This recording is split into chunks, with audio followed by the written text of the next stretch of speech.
analysts, investors very excited about the voice AI applications in particular for their customer engagement. Is that what drives us?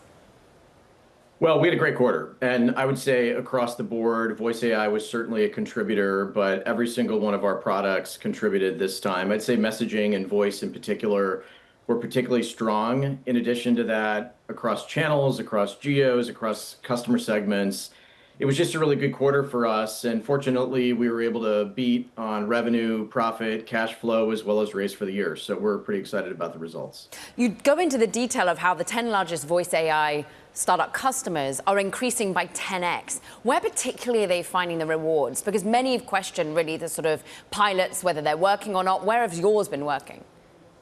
I think you've got two ends of the spectrum. So on the one hand, you've got voice AI startups, and these are companies that want to get going super quickly, right? So we're an extremely well-known brand.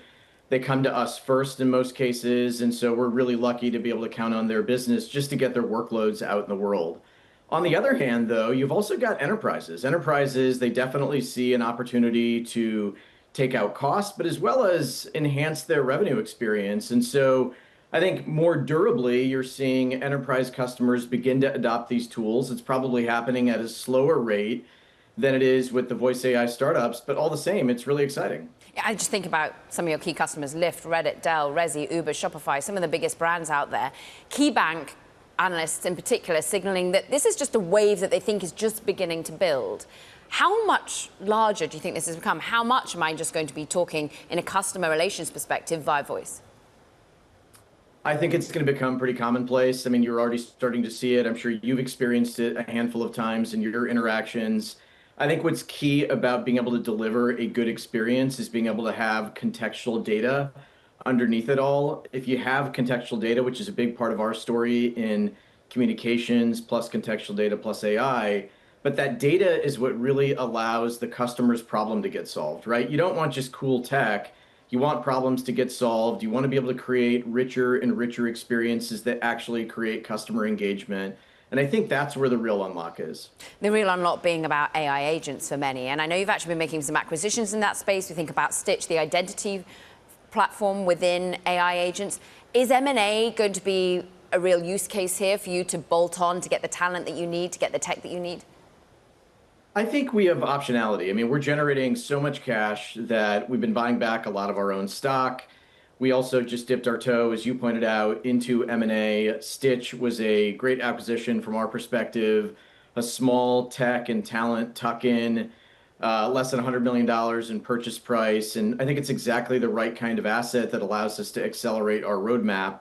With that one in particular, they're very developer focused, which is very much in our DNA. And they also allow us to faster realize our platform ambitions in terms of delivering purely agent experiences that require identity to be a part of it for us to be able to trust who we're interacting with.